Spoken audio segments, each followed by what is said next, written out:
Hello friends, இன்றைக்கி நம்ம சேனலில் என்ன பார்க்க போகிறோன்னா ரொம்பவே முக்கியமான எச்சரிக்கையான ஒரு ஜோதிட தாள்களை தான் இப்போ இந்த வீடியோவில் அதிரடியாக பார்க்க போகிறோம்.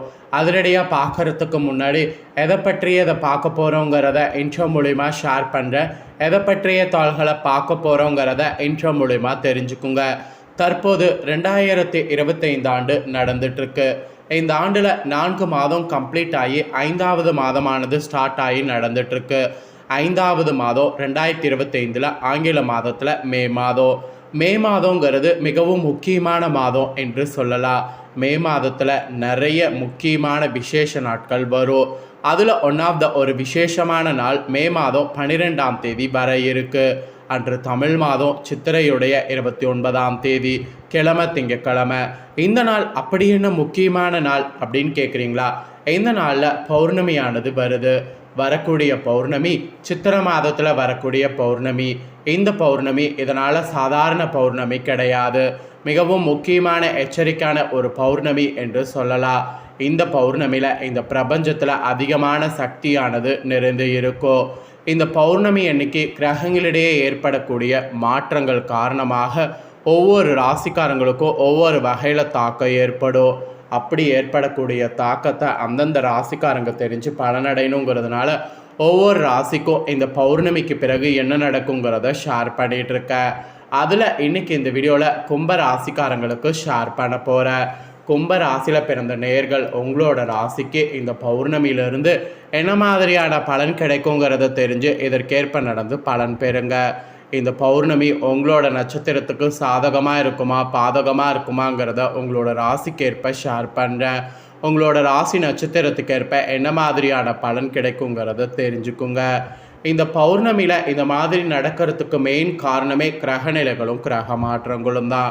கிரகநிலைகளும் கிரக மாற்றங்களும் இந்த பௌர்ணமியிலேருந்து உங்களுக்கு என்ன மாதிரி இருக்குது அப்படிங்கிறத ஃபஸ்ட்டு தெரிஞ்சுக்குங்க.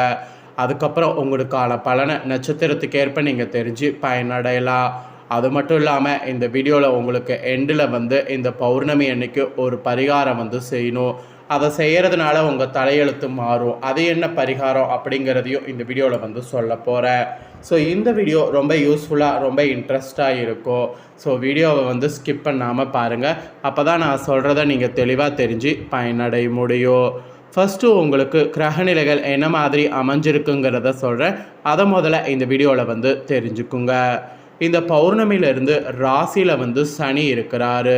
கூடவே ராகு இருக்கிறாரு. தனவாக்கு குடும்பஸ்தானத்தில் சுக்கரன், தைரிய வீரியஸ்தானத்தில் சூரிய புதன், சுகஸ்தானத்தில் குரு சந்திரன், ரணருண ரேகஸ்தானத்தில் செவ்வாய், கலஸ்தரஸ்தானத்தில் கேது. இந்த மாதிரி கிரகநிலைகள் உங்களுக்கு இந்த பௌர்ணமியில் வரப்போகுது. அப்புறம் கிரக மாற்றங்களும் இந்த பௌர்ணமியில் இருக்குது.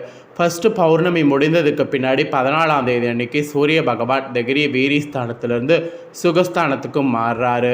அப்புறம் 16ஆம் தேதி அன்றைக்கி புதன் பகவான் தைரிய வீரியஸ்தானத்திலேருந்து சுகஸ்தானத்துக்கு மாறுறாரு.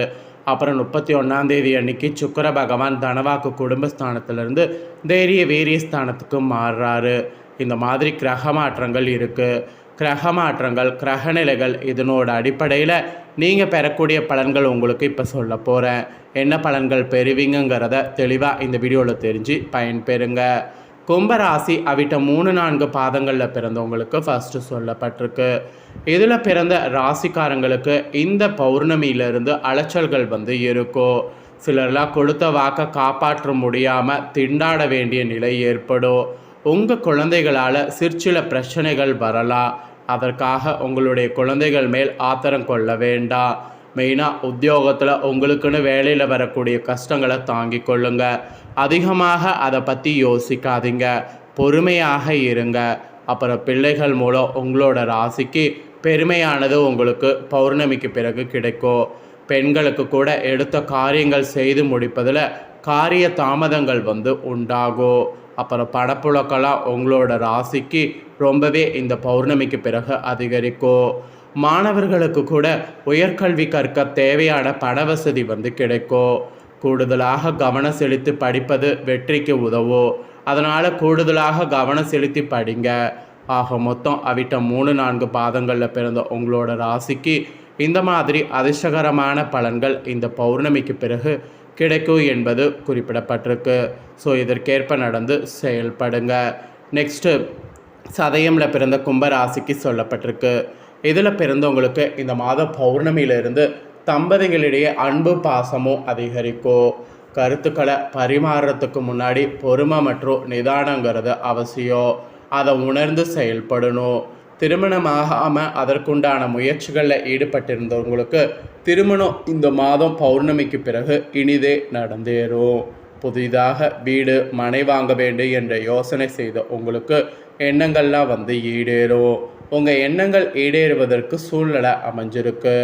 தொழில் வியாபாரத்தில் ஈடுபட்டிருக்கிறவங்க சாதுரியமான பேச்சின் மூலம் முன்னேற்றம் காண்பீங்க. மெயினாக எதிர்பார்த்தபடி நிதிநிலை உங்களுக்கு உயரும். உத்தியோகத்தில் இருப்பவர்களுக்கு கூடுதலாக பணிகளை கவனிக்க வேண்டியது இருக்குது.